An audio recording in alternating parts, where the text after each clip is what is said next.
નમસ્કાર. સમત્વ academy of સાયન્સની અંદરના ભાગમાં હું પૂર્વેશ વાઘેલા આપનું સ્વાગત કરું છું. આજે આપણે વાત કરવા માટે જઈ રહ્યા છીએ ફિઝિક્સના બોર્ડ પેપરની અંદરના ભાગમાં. આમ જોવા માટે જઈએ તો ઓવરઓલ પેપર ઘણો બધો ઇઝી હતો.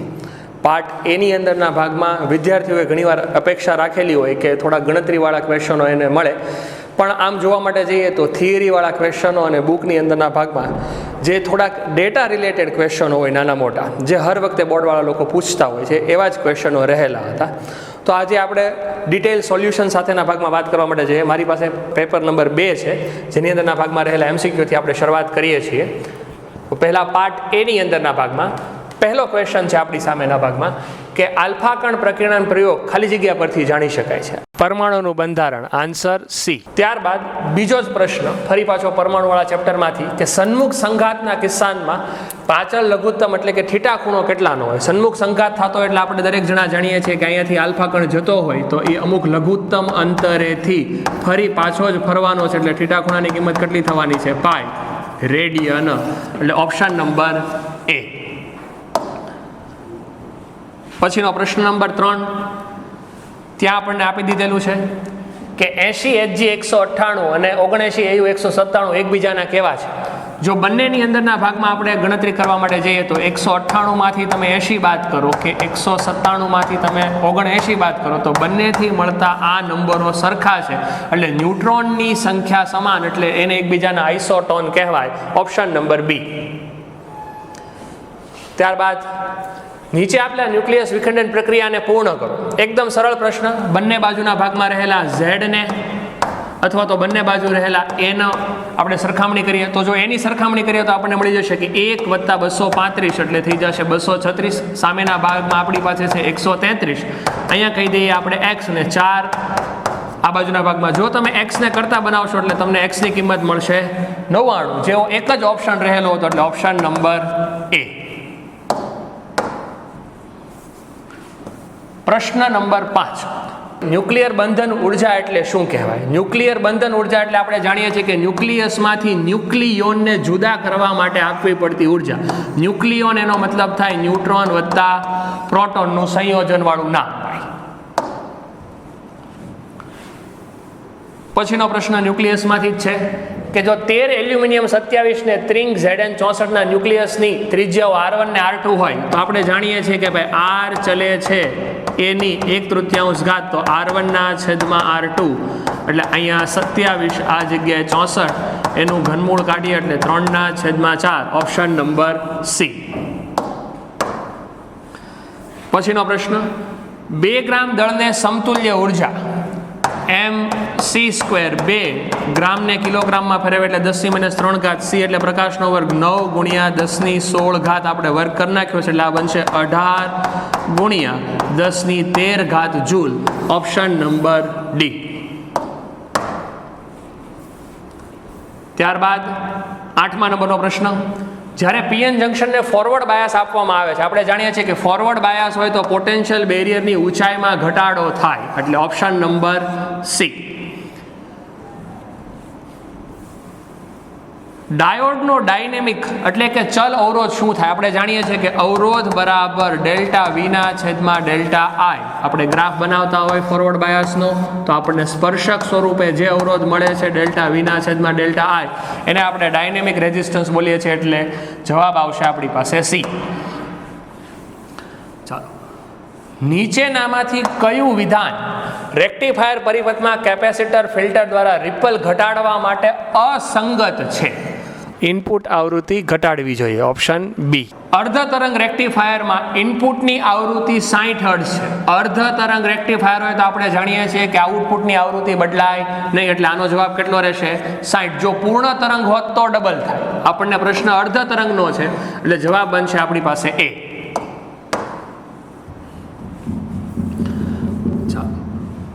પછીનો, બાયસિંગ કર્યા વગર પીએન જંક્શનમાં હોલ પી વિસ્તારમાંથી એન વિસ્તારમાં વિસ્તરણ પામે છે. એની પાછળનું કારણ કે પી વિભાગમાં રહેલા હોલની સંખ્યા ઘનતા એન વિભાગ કરતાં વધારે છે, જેને કારણે આ ઘટના આપણને થયેલી જોવા મળે છે.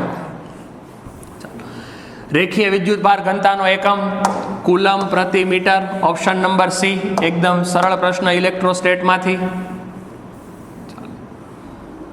ત્યારબાદ એક પદાર્થમાંથી બીજા પદાર્થમાં દર સેકન્ડે 10⁻10 ઇલેક્ટ્રોન જતા હોય તો આપણે Q બરાબર NE સમીકરણનો ઉપયોગ કરીએ તો આ વિદ્યુત ભારની કિંમત આપણને કેટલી મળે? 1.6 × 10⁻9 કુલમ. હવે ત્રિરાશિ મૂકી શકીએ કે ભાઈ જો 1 કુલમ માટે આપણે સમયગાળો જોતો છે તો 1.6 × 10⁻9 માટે 1 સેકન્ડ લાગે છે તો 1 કુલમ માટે કેટલું?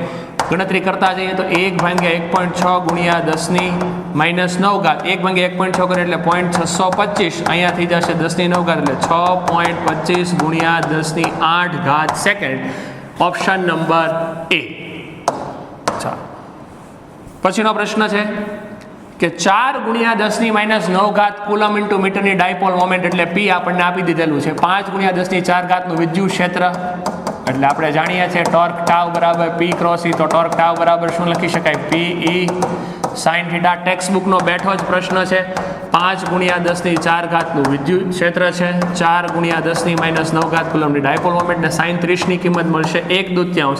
અહીંયા આપણી પાસે ગણતરી કરતા જઈએ એટલે આ બનશે 10⁻5. 5 × 4 20/2 એટલે 10 એટલે કેન્સલ કરતા 10⁻4 newton into metre. Option number D. ચાલો પછીનો ફેવરિટ પ્રશ્ન ભાઈ, વિદ્યુત ક્ષેત્રનું પારિમાણિક સૂત્ર. વિદ્યુત ક્ષેત્રનું એકમ થાય ન્યૂટન પર કુલમ એટલે પારિમાણિક સૂત્ર બનશે m1L1T-3A-1. Option number B. ત્યારબાદ 9 સેન્ટીમીટરની ધારવાળા એક ઘનાકાર ગાઉસિયન સપાટીના કેન્દ્ર પર 2 માઇક્રોકુલમનો વિદ્યુત ભાર રહેલો છે. તો આ સપાટીમાંથી કુલ વિદ્યુત ફ્લક્સ, સપાટીમાંથી કુલ વિદ્યુત ફ્લક્સ ગોતવા જવું છે એટલે સિગ્મા ક્યુના છેદમાં એપ્સાઇલોન 2 × 10⁻6 એને ભાગ્યા 8.85 × 10⁻12 ભાગાકાર કરો એટલે 0.22 × 10⁻6 થાય એટલે જવાબ આપણો કયો બનશે? 2.2 × 10⁵. Option number B. ત્યારબાદ છે 2 વિદ્યુત ભારો વચ્ચેનું અંતર r છે, તેમના વચ્ચે લાગતું બળ F છે. હવે જો તેમના વચ્ચેનું અંતર 3r કરતા લાગતું સ્થિત વિદ્યુત બળ, આપણે જાણીએ બળ ચડે છે 1// અંતરનો વર્ગ. તમે અંતર 3 ગણું કરો તો નવું બળ એ જૂના બળ કરતા કેટલામાં ભાગનું થવાનું? 9મા ભાગનું. એટલે ઓપ્શન નંબર એ. પછીનો પ્રશ્ન, 12 માઇક્રોફેરેડેનું એક કેપેસિટર 50 વોલ્ટની બેટરી સાથે જોડી દીધું. કેપેસિટરમાં સંગ્રહિત થતી ઉર્જા 1/2 CV². 1/2 કેપેસિટન્સ આપ્યું છે 12 × 10⁻12. વોલ્ટેજ 50 નો વર્ગ થઈ જશે આપણી પાસે 2500. અહીંયા ગણતરી કરવા માટે જશું એટલે 25 × 6 એટલે કેટલા થશે? 150. પાછળ બીજા 2 મીંડા હજી છે આ 10⁻12. આ 12 છે આપણે ઓપ્શન પ્રમાણેના ભાગમાં જો જવાબ જોવા માટે જઈએ તો 1 2 3 અને આ એક ચોથો મીંડો આપણે ઉડાડીએ તો 1.5 × 10⁸ જૂલ પણ માઇનસની અંદરના ભાગમાં આવશે એટલે ઓપ્શન નંબર સી. નીચેનામાંથી કઈ ભૌતિક રાશિનો એકમ વિદ્યુત ઉર્જા ઘનતા જેવો છે? વિદ્યુત ઉર્જા ઘનતા એટલે આપણે જાણીએ જૂલ પર મીટર ક્યુબ, જેનું પારિમાણિક સૂત્ર શું થાય? m1L-1T-2. જે પારિમાણિક સૂત્ર બનશે દબાણનું એટલે ઓપ્શન નંબર એ. 2 માઇક્રોફેરેડે 3 પાઇકોફેરેડે 4 પાઇકોફેરેડે કેપેસિટરને શ્રેણી જોડાણમાં જોડીએ છીએ. તો શ્રેણી જોડાણમાં સમતુલ્ય કેપેસિટન્સ 1/2 + 1/3 + 1/4 કોમન લસાલી એટલે કેટલો થઈ જવાનો છે આપણી પાસે? 12. અહીંયા થશે 6 + 3 + 4 એટલે આ સરવાળો થયો આપણી પાસે 13 એના છેદમાં 12. પણ આપણે સી ઇક્વિવેલન્ટ જોયો છે એટલે આની ઉલટો જવાબ 12/13 પાઇકોફેરાડે. Option number D. ત્યારબાદ 4 × 10⁻7 કુલમ વિદ્યુત ભારથી ખાલી જગ્યા અંતરે વિદ્યુત સ્થિતિમાનનું મૂલ્ય 4 × 10⁴ મળશે. વિદ્યુત સ્થિતિમાન KQ ના છેદમાં R. તો K ની કિંમત આપણી પાસે Q ની કિંમત આપી દીધેલી છે 4 × 10⁻7 એના છેદમાં R. આ બંને બાજુથી 4 કેન્સલ. અહીંયા 10⁹ છે, અહીંયા 10⁻7 છે એટલે 10⁵ વચ્ચે ભાઈ 10⁴ નીચે આવી તો 9 × 10⁻2 મીટર, જેને લખી શકાય 9 સેન્ટીમીટર. ઓપ્શન નંબર એ. ચાલો ત્યારબાદ ટેક્સ્ટ બુકના NCERT પ્રમાણેનો પ્રશ્ન ભાઈ બેઠે બેઠો જૂનો પૂછાઈ ગયેલો કે જેનો કુલ સરવાળો શૂન્ય નથી એવા વિદ્યુત ભારોના સમૂહથી મોટા અંતરે સ્તંભ સ્થિતિમાન પૃષ્ઠો લગભગ કેવા હોય તો એ હંમેશા હશે ગોળાકાર, ઓપ્શન નંબર બી. પછીનો પ્રશ્ન છે વિસ્ટન બ્રિજનો ઉપયોગ આપણે દરેક જણા જાણીએ વિસ્ટન બ્રિજનો ઉપયોગ અજ્ઞાત અવરોધ ગોતવા માટે થાય, ઓપ્શન નંબર એ. પછીની વાત છે કે ધાતુઓ ખાલી જગ્યા ક્રમની અવરોધકતા ધરાવે છે. ધાતુઓની અવરોધકતા મોટા ભાગે માઇનસના ક્રમની હોય. ટેક્સ્ટ બુકનો સીધો ડેટા રિલેટેડ પ્રશ્ન, ઓપ્શન નંબર બી 10⁻8 થી 10⁻6. કારની એક સંગ્રાહક બેટરીનું EMF આપણી પાસે 12 વોલ્ટ છે, તેમાં અવરોધ રહેલો છે 0.8. આપણને પ્રવાહ જોતો છે તો I બરાબર E/R 12/0.8 એટલે જવાબ કેટલો બનશે ભાઈ 15 એમ્પિયર, ઓપ્શન નંબર ડી. ત્યારબાદ 8 સેન્ટીમીટર ત્રિજ્યાવાળા અને 100 આંટા ધરાવતા એક તારને વર્તુળાકાર ગૂંચળામાં 0.40 એમ્પિયર વિદ્યુત પ્રવાહ વહે છે. ગૂંચળાના કેન્દ્ર પર ચુંબકીય ક્ષેત્ર સૂત્ર છે B બરાબર μ0Ni/2R. μ0 ની કિંમત 4π × 10⁻7. આંટાની સંખ્યા આપણને આપી દીધેલી છે 100, પ્રવાહ આપી દીધેલો છે 4 પોઈન્ટમાં, 4 × 10⁻1 લખી દઈએ, એના છેદમાં 2. ત્રિજ્યા આપેલી છે 8 સેન્ટીમીટર એટલે 8 × 10⁻2. ભાગાકાર કરતા જઈએ તો ભાઈ આ જગ્યાના ભાગમાં 2, આ જગ્યાના ભાગમાંથી કેન્સલ, તો પાઈ ગુણ્યા અહીંયા થઈ જશે આપણી પાસે આ બધાની ગણતરી કરી એટલે 10⁻7 10⁻1 એટલે કેટલી બની ગઈ 10⁻8. હજી આ 2 ઉપર આવ્યું એટલે અહીંયા 2 હતું, અહીંયા પાછા બીજા 2 આવ્યા એટલે 10⁻4. તો જવાબ બનશે પાઈ ગુણ્યા 10⁻4 ટેસ્લા, ઓપ્શન નંબર બી. પછીનો પ્રશ્ન છે 1 સેન્ટીમીટર ને 0.5 મીટર લંબાઈનો સોલેનોઇડ 1000 આંટા ધરાવે છે, તેમાંથી 5 એમ્પિયર વિદ્યુત પ્રવાહ પસાર થઈ છે. તો સોલેનોઇડની અંદર ચુંબકીય ક્ષેત્ર, સોલેનોઇડમાં ત્રિજ્યાનું કોઈ કામ નથી ભાઈ, એટલે B બરાબર μ0Ni/L 4π × 10⁻7. આંટાની સંખ્યા આપણી પાસે 1000 છે, પસાર થતો પ્રવાહ 5 એમ્પિયરનો અને લંબાઈ 5 × 10⁻1 લખી શકાય. આ 5 આની સાથેના ભાગમાં કેન્સલ, મીંડું ઉપર ગયું એટલે 10 ની કેટલી ઘાત થઈ જશે 4. તો અહીંયા 4π × -7 + 4 એટલે 10⁻3 ટેસ્લા, 4π × 10⁻3 એટલે ઓપ્શન નંબર સી. ત્યારબાદ ગેલ્વેનોમીટરના ગૂંચળાના આંટાની સંખ્યામાં વધારો કરવાથી ગેલ્વેનોમીટરની પ્રવાહ સંવેદિતતા આપણે જાણીએ છીએ. પ્રવાહ સંવેદિતતા એટલે phi/I, જેને શું લખાય NAB ના છેદની અંદર K. એટલે જો આંટાની સંખ્યા વધારો તો પ્રવાહ સંવેદિતતામાં વધારો થાય, પરંતુ વોલ્ટેજ સંવેદિતતાનો મતલબ શું થાય phi/V, જે હકીકતમાં phi/I એને ભાગ્યા R કરી. પણ જો તમે આંટાની સંખ્યા વધારો તો સાથે અવરોધની અંદર લંબાઈ આવે, લંબાઈની અંદર આપણે શું લખી શકાય 2πRN. એટલે આ અને અહીંયા રહેલી સંખ્યા બંને કેન્સલ થાય એટલે વોલ્ટેજ સંવેદિતા અચળ રહે, પ્રવાહ સંવેદિતા વધે, ઓપ્શન નંબર સી. ત્યારબાદનો પ્રશ્ન થોડો કમસ્તો શબ્દ સાંભળવામાં આપણને અલગ લાગે કે ચલ અચળાંકનો એકમ. હકીકતમાં આવે આ સ્પ્રિંગના બળ અચળાંકનો એકમ કે જે થવાનો છે આપણી પાસે જૂલ પર રેડિયન. આપણે લખતા હોય થીટા બરાબર NAB, એના છેદની અંદરના ભાગમાં અહીંયા સોરી K થીટા, તો K ને તમે કરતા બનાવડાવવા માટે જતા હો તો NIAB એના છેદમાં થીટા, આ બનશે જૂલ એના છેદમાં રેડિયન. નાના ગજિયા ચુંબક માટે તેના અક્ષ અને વિષુવ રેખા ઉપર, અક્ષ ઉપરનું સૂત્ર શું બનશે μ0/4π2m/r², વિષુવ રેખાનું સૂત્ર μ0/4πm/r². બધી વસ્તુઓ કેન્સલ, વચ્ચે 2 એટલે જવાબ બનશે 2/1. ચાલો પછીનો પ્રશ્ન વિદ્યાર્થી 32મો. L લંબાઈના વાહક સળિયું B તીવ્રતાવાળા ચુંબકીય ક્ષેત્રમાં V વેગથી ચુંબકીય ક્ષેત્ર B ને લંબ ગતિ કરે છે. તો વાહક સળિયામાં વિદ્યુત ભાર પર લાગતું બળ, હકીકતમાં વાહક સળિયો આવે જ નહીં. અહીંયા કોઈ જગ્યાએ વિદ્યુત ક્ષેત્રની તીવ્રતાનો ઉલ્લેખ નથી કર્યો, પણ તમે ઓપ્શન જોવા જાઓ, એ લોકો ક્વેશ્ચન બનાવવા ગયા છે એટલે એને જવાબ રાખી દીધેલો, પણ ક્વેશ્ચનની અંદરના ભાગમાં કાંઈ એવું કે વિદ્યુત ભારનો ઉલ્લેખ નથી કરી દીધો. આપણે જાણીએ છીએ કે આની અંદરના ભાગમાં આપણું લોરેન્સ બળનું સમીકરણ આવે કે જેને લખાય Q કૌંસમાં E plus V cross B. આ લોરેન્સ બળનું સમીકરણ છે એટલે આપણે લોરેન્સ બળનું દેખાતું સમીકરણ કયું છે? Option number B. એટલે જે વિદ્યાર્થીએ બી ઓપ્શન કરેલો હશે એ સાચો ગણાશે ભાઈ.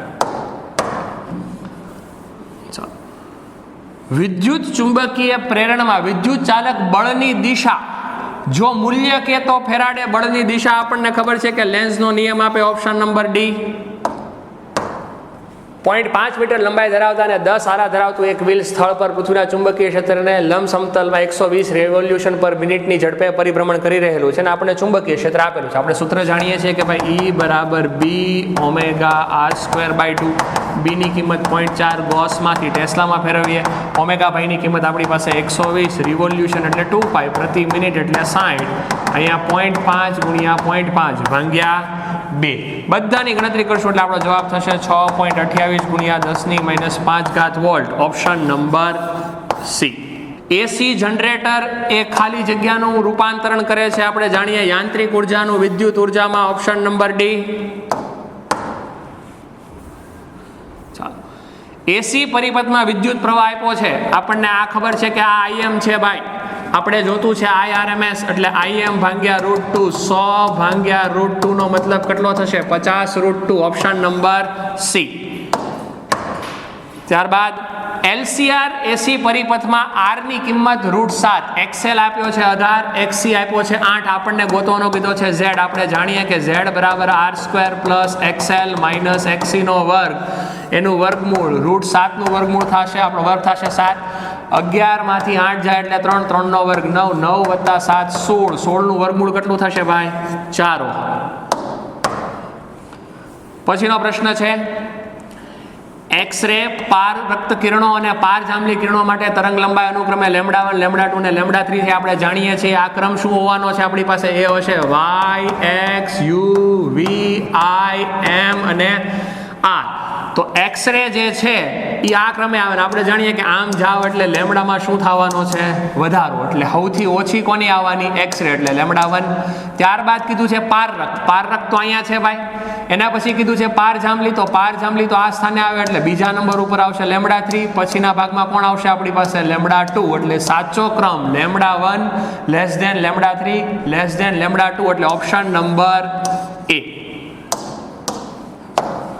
પછીનો પ્રશ્ન વિદ્યુત ચુંબકીય તરંગોમાં આપણી પાસે E નું મૂલ્ય છે. તો વિદ્યુત ક્ષેત્ર આપણે જાણીએ બધા કે E બરાબર BC 510 ગુણ્યા 10⁻9 C એટલે 3 ગુણ્યા 10⁸ ગણતરી કરશું એટલે 51 ગુણ્યા 3 જ આવવાનું એટલે થશે 153. Option B. માધ્યમ 3 નો માધ્યમ 2 ની સાપેક્ષે વક્રી ભવનાંક n32. આને શું લખાય? n3/n2. હવે જો હું આને n1 વડે ગુણું 1 વડે ભાગી નાખું તો આ શું થઈ જશે? n3/n1 એટલે n31. આ શું બની જશે આપણી પાસે? n12 એટલે ઓપ્શન બનશે ડી. પછીનો પ્રશ્ન નીચેનામાંથી લેન્સ મેકર સમીકરણ કયું છે? એકદમ સીધો પ્રશ્ન ભાઈ. 1/f બરાબર n21. n21 નો મતલબ અહીંયા શું થશે? n2/n1. લસા લેવો હોય તો તમે લઈ શકો કે n2 - n1/n1 કૌંસમાં 1/r1 minus 1/r2. Option number એ. જો બે તરંગો વચ્ચેનો પથ તફાવત 3 λ હોય તો કળા તફાવતનું સૂત્ર શું છે? k r2 minus r1. k ની કિંમત શું થાય? 2π/λ. પથ તફાવત 3 λ. કેન્સલ. જવાબ આવશે 3 ગુણ્યા 2 એટલે 6π રેડિયન. Option C. ત્યારબાદ આ પ્રશ્ન 10⁴ એંગસ્ટ્રોમ પહોળાઈ ધરાવતા સ્લીટ ઉપર સૂર્યપ્રકાશ આપાત થતા વિચારો અને સ્લીટમાં જોવા મળતું પ્રતિબિંબ. આપણે સમજતા હોઈએ કે વિવર્તનનો આધાર λ/d ના ઉપર છે અને જો λ/d નો ગુણોત્તર 1 કરતાં વધારે હોય તો વિવર્તન થાય તો આપણે તરંગ પ્રકાશ શાસ્ત્ર લાગુ પાડી શકીએ. અહીં λ/d ની અંદરના ભાગમાં આપણે સ્લીટની કોઈ પહોળાઈ વિશેની વાત કરેલી નથી. જો સ્લિટની પહોળાઈ વિશેના ભાગમાં કોઈ આપણને વાત નથી કરેલી તો આપણે જાણીએ કે ભાઈ લેમ્બડા બાય ડી અનુસારના ભાગમાં અહીંયા 10⁴ એંગસ્ટ્રોમ વાળી વસ્તુનો ભાગ છે. 10⁴ કદાચ જો માનો કે સ્લિટની પહોળાઈ આપણે એંગસ્ટ્રોમના ક્રમની લઈએ તો આ આપણી પાસે 10⁴ એંગસ્ટ્રોમ, એટલે આ કેન્સલ થાય એટલે 10⁴ થાય. અને 10⁴ એનો મતલબ કે આ જગ્યાએ લેમ્બડા બાય ડી નો ગુણોત્તર 1 કરતા વધી જવાનો છે આપણી પાસે. તો અહીંયા આપણી પાસે કિરણ પ્રકાશ શાસ્ત્ર કે તરંગ પ્રકાશ શાસ્ત્ર કયું લગાડવું એના વિશેનું કન્ફ્યુઝન થાય. પણ જોવા માટે જઈએ તો સ્લિટનો ભાગ હોય અહીંયાથી પ્રકાશ જશે એટલે આપણે ખબર છે કે મધ્યસ્થ ભાગમાં બધા રંગો મળે એટલે આ પ્રકાશિત મળે. એનાથી દૂરના ભાગમાં જતા જાય ત્યાં તીવ્રતા કેવી થતી જવાની છે, થોડી કમસથી ઘટતી જવાની છે. એટલે આની અંદરનો જવાબ આપણી પાસે બનશે એ કે માધ્યમમાં સફેદ રંગના તેજસ્વી સ્લિટ ધાર સુધી પહોંચતા શૂન્ય તીવ્રતામાં પરિવર્તિત બનશે. ઓપ્શન નંબર એ. પ્રોટોન અને આલ્ફા કણ માટેની ડી બ્રોગલી તરંગ લંબાઈ સમાન છે. તો આપણે જાણીએ છીએ કે H/MP, અહીંયા VP, અહીંયા H/M આલ્ફા, V આલ્ફા. આપણને કીધું છે તેમના વેગનો ગુણોત્તર. પહેલા કીધું છે પ્રોટોન, પછીના ભાગમાં કીધું છે આલ્ફા. જો આ ગુણોત્તર લેવા માટે જાઓ તો આપણી પાસે VP અહીંયા, તો ઉપરના ભાગમાં શું આવશે? M આલ્ફા, નીચે MP. પ્રોટોનના દળ કરતા 4 ગણું દળ. કેન્સલ. જવાબ બનશે આપણી પાસે 4/1. સ્ટોપિંગ પોટેન્શિયલ વિરુદ્ધ આવૃત્તિનો ઢાળ V વરિત F નો આલેખ બનાવીએ તેનો ઢાળ આપણને ખબર છે કે H/E. ઓપ્શન નંબર એ. લેસર વડે 6×10⁴ હર્ટ્ઝની આવૃત્તિવાળો એકરંગી પ્રકાશ ઉત્પન્ન થાય છે. પાવર 2×10⁻³ છે. P બરાબર NHF, N બરાબર P/HF. પાવર આપ્યો છે 2×10⁻³, 6.625×10⁻34. F ની કિંમત 6×10⁴. બધાની ગણતરી કરશો એટલે આપનો જવાબ થશે 5×10⁻15. Option number C. ત્યારબાદ પ્રોટોન, ન્યુટ્રોન, ઇલેક્ટ્રોન અને આલ્ફા કણ સમાન ઉર્જા ધરાવે છે. તેમની તરંગ લંબાઈઓની સરખામણી કરો ભાઈ. ડી બ્રોગલી માટે લેમ્બડા બરાબર H/√2mk. તો લેમ્બડા ચલે છે 1/√m. જેનું દળ ઓછું એની તરંગ લંબાઈ વધારે. આ બધામાંથી કોનું દળ ઓછું થવાનું? ઇલેક્ટ્રોન. પ્રોટોન અને ન્યુટ્રોનનું દળ તો કેવું હોય? સરખું હોય. એટલે આ બેના લેમ્બડા કેવા થવાના ભાઈ? સમાન. અને આલ્ફા કણનું દળ સૌથી વધારે તો એની તરંગ લંબાઈ સૌથી ઓછી. એટલે લેમ્બડા આલ્ફા સૌથી ઓછું, લેમ્બડા ઈ સૌથી વધારે અને પ્રોટોન ન્યુટ્રોન સમાન. એટલે ઓપ્શન કયો બનશે? એ. એક પ્રયોગમાં ફોટોઇલેક્ટ્રિકના કટ ઓફ વોલ્ટેજ 1.5 છે. મહત્તમ ગતિ ઉર્જા આપણે બધા જાણીએ કે Kmax બરાબર eV0. એટલે જવાબ થાય 1.5 ઇલેક્ટ્રોન વોટ. ગુણાકાર કરવા જવાની જરૂર છે નહીં ભાઈ. થોમસનના મોડેલના પરમાણુ નમૂનો રધરફર્ડના પરમાણુ મોડેલના પરિમાણની દ્રષ્ટિએ પરિમાણથી કાંઈ જુદો નથી ભાઈ. Option number B. ટેક્સ્ટ બુકનો સીધો પ્રશ્ન.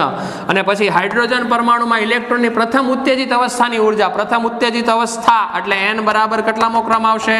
2. જે થશે -3.40 electron volt. Option number D. તો આમ વિદ્યાર્થી મિત્રો પાર્ટ એ માં ઘણા બધા પ્રશ્ન થિયરી રિલેટેડ હતા. જો પાર્ટ બી ની વાત કરવા માટે જઈએ તો બોર્ડવાળા લખ્યું કે 2 માર્કની અંદરના ભાગમાં મોટા ભાગે એટલા બધા ન્યુમેરિકલ નથી પૂછતા.